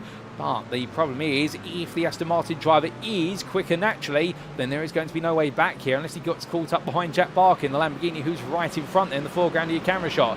We will see, as meanwhile there's a twist in the tail. Sight Anstey's into the pit lane from the lead or the pro class. So as he makes his way on down pit row, that I believe is a drive-through penalty being served for Sight Anstey. He's picked up too many instant points, and Nathan Scott suddenly becomes your pro leader with 9 minutes left on the clock plus a final lap. This is all going to be up in the air until the very last lap turn. But right now, Sight Anti losing out, and Krista Halsoy, he's side by side with Anti here as they head up the hill. Now Halsoy is going to be on the outside by the time they pass the MotoGP chicane point. Onto the brakes they go, and it's going to be Sight Anti here. He doesn't want to let this go whatsoever, and therefore Halsoy is going to be made to go out wide. Anti gets the power down sooner. That McLaren's got the initial acceleration, but the Aston Martin's got the straight line top end as they head down towards turn number 4. Well, Peter Cox is only 4 seconds off the back of this right now. He'll be looking at this with glee. You won't see him initially in the pictures there. You'll see him very briefly in the rear of the camera shot. But Halsoy right now looking one way, then the other, trying to get on the inside here through turn number 5. But that puts him on the outside for the off-camber turn 6, the left-hander. That's not where you want to be. You want to be on that inside and holding it quite comfortably here, unless you get your rival to go incredibly deep. But Sight Anti doesn't normally make mistakes like that, to be fair. He's normally absolutely pinpoint precise as we get a faceful of an Aston Martin now on the back of the UKSimRacing at Price McLaren, and we'll through the left in towards the right now.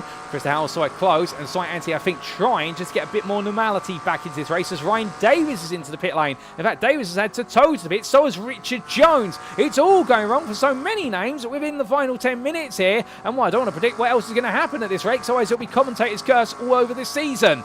But as Sight Anti pushes onwards, another lap under his belt, he's managed to stabilise the 2nd place, but Nathan Scott is too far up the road at this point, 10.5 seconds. I don't think Anti's going to get close unless Nathan Scott has an issue with regards to a fuel tank or suddenly has to take a drive-through penalty of his own. We will see how it plays out as our drivers carry on. And Chris Halsoy at this point I think 3 tenths back, gaining little by little, but I wonder where Halsoy here is just going to stay behind and look for the move right at the end and try to get a good evaluation of where Anthony's stronger and weaker and where he can potentially go for that move, because he's got the time. He doesn't have any rearward pressure. He's got Casper Brotner 1.1 seconds back, but Brotner is an elite driver. He's not in the same class, and Brotner doesn't really have any opportunity to get close at the moment to Ulrich Scholl, given they are 6 seconds away from each other. So you would imagine he'll probably watch this and just play the game of observer and see if he can pick his way through. Meanwhile, Ricardo Luis Pereira, we were wondering if he was going to look for the move on Jack Barker at some point. He does here into turn number 3. Barker leaves the door open there, naturally giving a bit of a race in space. But on that outside line, the Lamborghini with its Audi engine can get the better power down with what is its 4.8 litre V10. And as they roll the way down towards in turn number 4, well, right now, Luis Pereira, he's close, but not quite close enough to think about the move here. And Barker not giving in. And, well, that's going to give Hendrik Zilka a little bit of optimism that he might be able to get a bit closer. But what's happening meanwhile in the Evo class, where it's all getting a little bit testy in both the Pro and the Premier classes there. Well, minding our P's and heading towards our Evos, we can see Simon Hartley, your Evo leader, 4.5 seconds clear of Edward Berry. There he is in the green UKSR machine. And then Max Gelge right now, a bit further back, 11.5 seconds back here. He's got Luke Sherlock coming along with him, but 2 different classes there as the Premier driver chases after the Evo driver. And it's Richard White, who's in a big scramble of cars here heading up the hill. There's also some leaders in amongst this. Oh, that's getting very nasty. Under brake and they go. And, well, the Venari racing machine, that was very brave of the brakes there from, I believe, that was the car of Ulrich Scholl. I don't know how he managed to get that stopped in time. He's a lot better driver than me, I can tell you that. And, well, as they come down, it's going to be 3 wide heading towards turn number 4. Alex Brown, Austin Graff and Christian Furs all battling each other. Furs gets into contact with Brown under braking, and Indian stabilises the car up the inside of Brown and Furs goes Graff, so he finds a way through. But now Brown on the outside, I think he's going to let Furs go initially and knows he's probably lost this one. He's not lost class position, but he has lost overall track position here and holds on to 5th place still in the Evo class with Richard White just at the front of this. And White right now, the man who was leading Evo for so long, well, he'll be trying to get himself back in. But Richard White spending double the time in the pits compared to everyone else. I wonder whether the team accidentally put a whole new set of tyres on the car, because he does seem to be flying out there right now compared to everybody else in Evo. But the problem is, in these 60-minute races, putting 4 new tyres on, it doesn't normally help. As he comes out of turn number 9 into 10, up the inside goes Graff there, and will be in a bit aggressive as Austin Graff, but he wants to make it clear he's going through. Christian Furs, meanwhile, now goes around the other side. It's a Ferrari traffic jam here with 5 minutes left on the clock. Meanwhile, into the pit, I believe was one of our drivers there. Couldn't quite see who that was. I think that was Andy Jones who's made his way on in. And Jones, that's a drive-through penalty he's had to serve. Therefore, he's going to drop a long way down the order, and he suddenly releases what is 4th place back in the elite class to Ulrich Scholl. So it is constantly turning upside down the tables. And, well, will anybody else run out of fuel? Will anybody have a drive-through penalty and anything in between before that clock reaches 0 and we complete the final lap? Well, I think we're definitely going to see a bit more, ladies and gentlemen. And, well, hold on to your hats as to who it's all going to go wrong for and who it's going to go right for right to the end. Because right now, this season open has definitely proven to be completely unpredictable, and we love it for it. But looking towards the very front then, overall and in elite class, here is the Minari racing machine of Philip Schwerker, who right now 6 seconds clear. All he needs to do is deliver this lap plus 3 more, and he'll take the season opening win here with Richard Simnor, meanwhile 6 seconds back. And here is Simnor in the DCW Racing Ford Mustang, using all the road plus a little bit more. And, well, that value-added tarmac is going to go a long way to give him an instant point. But I think Simnor's got enough to play with here, and he is just trying to see whether he can find a way to get a bit closer to Schwerker at the very end. Joe Nathan is then a further 6.5 seconds back. You can see him in the rear of the picture. There he is as he makes his way along. So Nathan here enjoying a very solid race in 3rd place elite. And I think that might be where they are going to finish now, unless something happens right at the end. And I emphasise unless, because, well, I can count on with my fingers, my toes, and somebody else's finger and toes as well, the number of times that I've said and witnessed the UK SimRacing Series and SimRacing International Series, where everything is said and done, and in the final 5 minutes, everything turns on its head, just literally as they're about to reach that finish line. Normally because somebody's running low on fuel. But Krista Halsoy right now, he's not running out of ideas, chasing down Sight Anthony, but he is running out of a bit of steam and staying close to him. The gap has opened up to 7 tenths as they fight over 2nd place in Pro. And Anthony, well, I think he's got this back, but he'll be fuming at the fact that he's missed out on what was the win in the Pro class, all because of a drive-through penalty that he had to serve. Further back in Pro, there's been a bit of chopping and changing. We have had Christian Maltrek get ahead of Darren Sharples with Nathan Anstis over the back of the old duty cars driver. There you can see them as they make their way out the corner.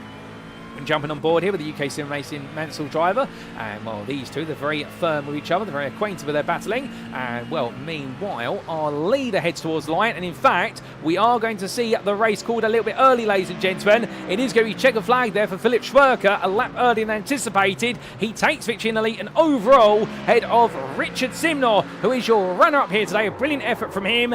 Joe Nathan will take third place just behind, and then Nathan Scott, well, he will come home in fourth place overall. But for Nathan Scott, it is going to be a pro win here. Well done to him, a phenomenal run to victory. And then it will be Ulrich Scholl a little bit further behind as we look to the overall standings. He finishes in fifth place overall. Cy Anthony will hold on to second place in pro. A bit gutted to miss out on the pro win, but he takes it ahead of Krista Halzoy. And then we'll have Casper Rotner, who finishes in eighth place, just ahead of Peter Cox and Andy Jones. Christian Maltrek best to rest in 11th, and it will be Darren Sharples who just pips Nathan Anstis to the finish line. Alan Leather, meanwhile, will become your premier winner for this season over. Well done to Alan by 7.5 seconds over Samuel Clark as he crosses the finish line there. And then we've got a bit of time to go before we get to Mikey Story, and there he is. He takes 16th place, just ahead of Ricardo Luis Perra and Jack Barker and Hendrik Zilk, who battled all the way to the line. Mark Collicott in the end finishes his race in 20th, so gets all the way back up the order from 45th to 20th place. Well done to him. Wayne Douglas, meanwhile, he fought from 50th to 21st. Absolutely monster effort, ahead of Yves Van Sander. And then we'll see Joe Shupra coming on through here to what will be 23rd. And as he makes his way on through, we'll then have Steve Hughes finish his race in 24th. But we need to give a special mention to this man, because he's already finished his race, a lap down effectively, but he is your Evo winner for round number 1. It is Simon Hartley, and what an effort from the DWR with SimCoach Setups driver. A phenomenal run, and takes that win ahead of Edward Berry and Max Galgay, who completed that Evo podium.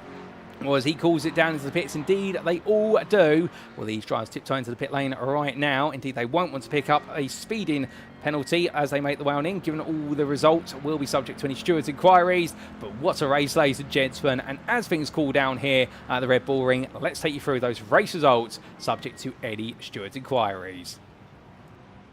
So we look to the scenic view, and here are those results as they come up on screen. And we start off, of course, with the overall finishing positions to show you how everybody fitted together, but we will focus more on the class finishing positions. And as we can see, Philip Schwerker in the end for Venari Racing, taking the opening win of the season overall and in the elite class ahead of DCW Racing's Richard Simnor. An absolutely brilliant drive there for the Ford Mustang driver, and it was a 1-2 for the American manufacturer, with Joe Nathan in the Ferrari for Rage Against the Game Esports, where he took third place there and indeed delivered an absolutely stellar effort in the 326 machine.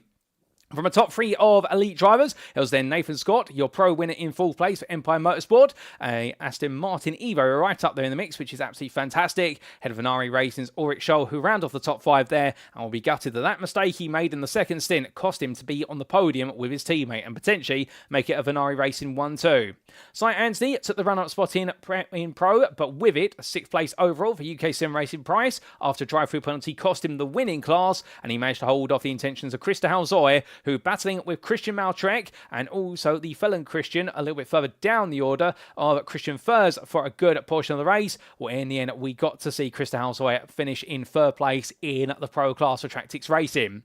Casper Rotner took 8th there for Old Dudes in Cars ahead of Peter Cox for Slow and Steady Racing, and then Andy Jones round off your top 10 there for DCW Racing with a frustrating moment in what was the mid portion of the second stint, where he did have that drive-through penalty for track limits. He had to settle for 10th in the end.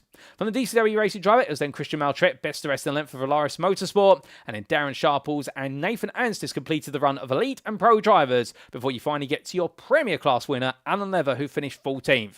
The UKSimRacing Mansell driver just finishing behind his teammate Nathan Anstis, but ahead of Dexterous Motorsport's Samuel Clark, who delivered an absolutely brilliant runner-up run in the Premier Class.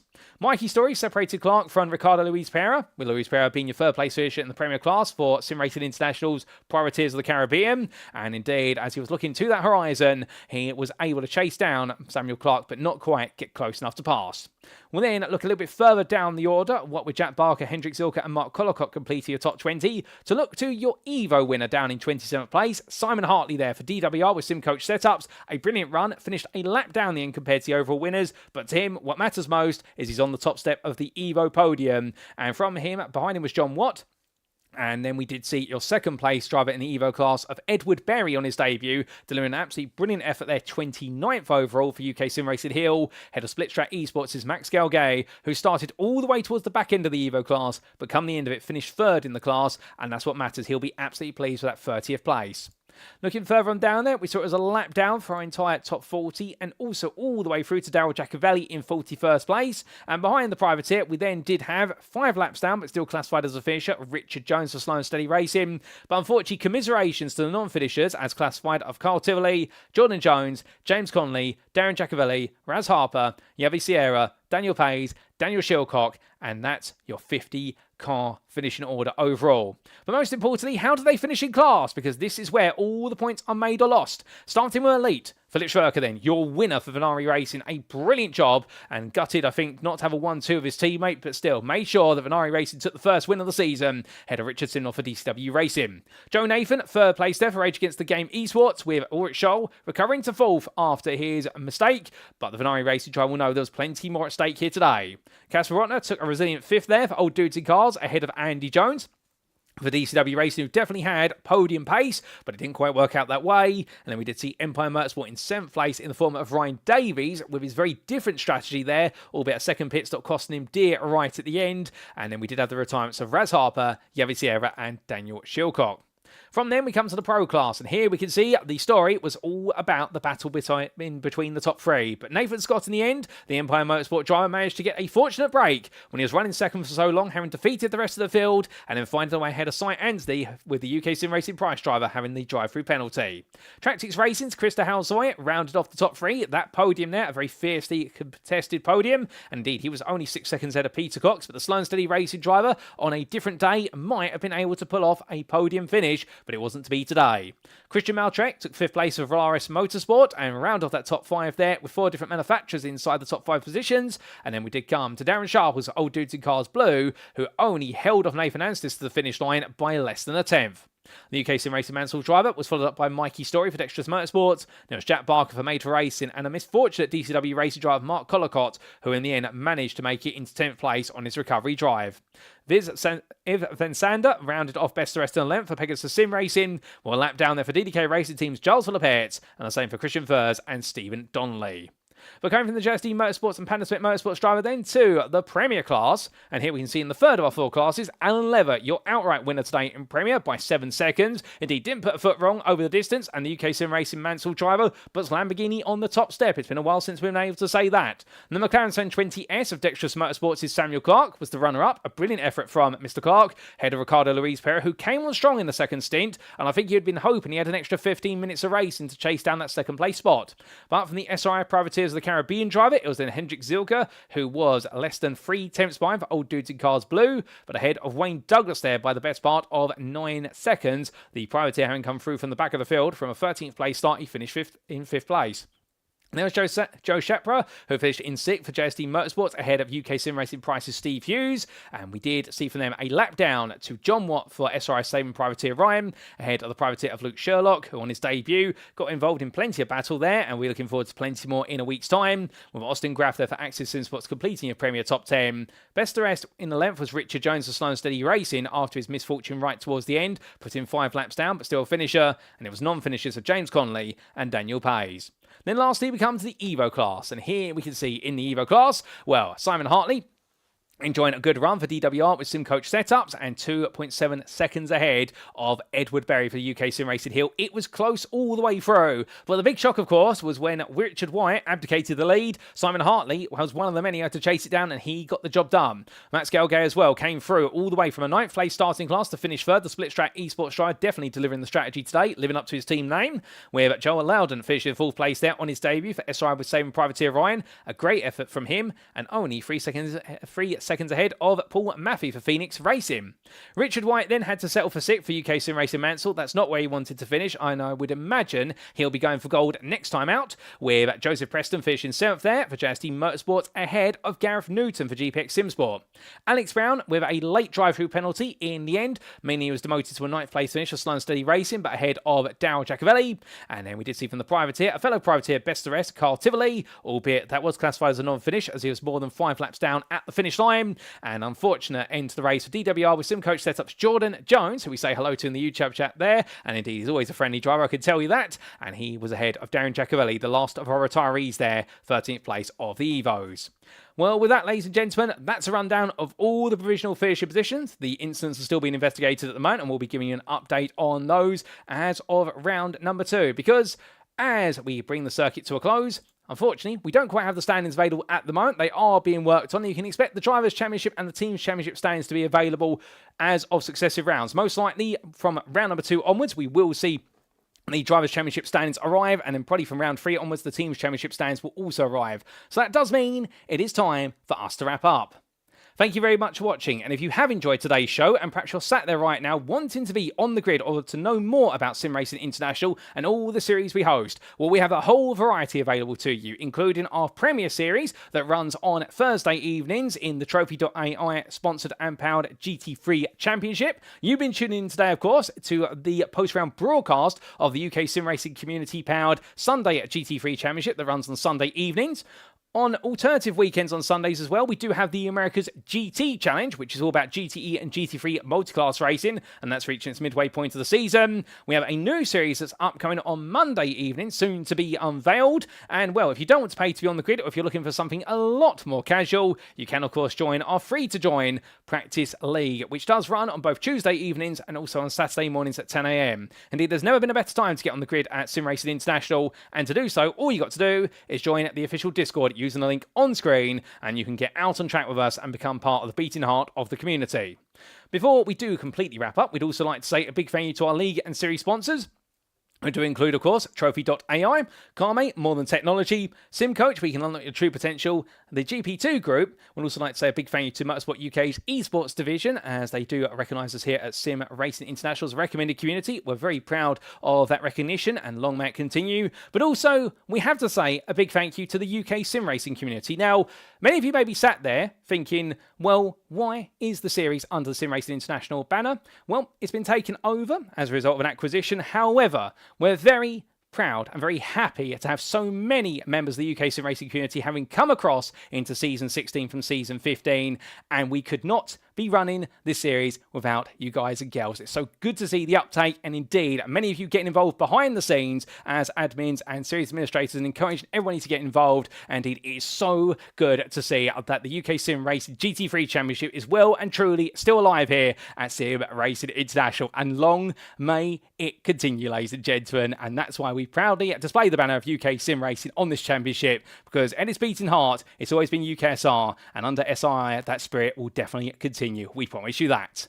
But with that, of course, we now turn our attention to next time, and in round number 2, it will be our first ever visit to Mexico for the Autodromo Hermanos Rodriguez, named after 2 local brothers who unfortunately are no longer with us in motorsport. It is a circuit which presents plenty of corners, plenty of straights, and therefore presents a question: who is going to get it absolutely right when it comes to being smart in the braking zones and also being clever on strategy? Well, the racing, it will occur for round number 2 as of Sunday, the 5th of October 2025. But come tune in next Wednesday, the 8th of October, as we present the racing to you as if it were live, and see how the story continues in round number 2 of the SimRacing International UK SimRacing GT3 Championship Season 16. But until then, we've been SimRacing International. I've been your host and commentator, Paul Walsh, also known as TX141 or Britain as Bit, depending on what media you follow me on. And until next time, ladies and gentlemen, remember to stay safe, stay well, stay smiling, and much like our drivers, remember most importantly, to stay on track. Good night.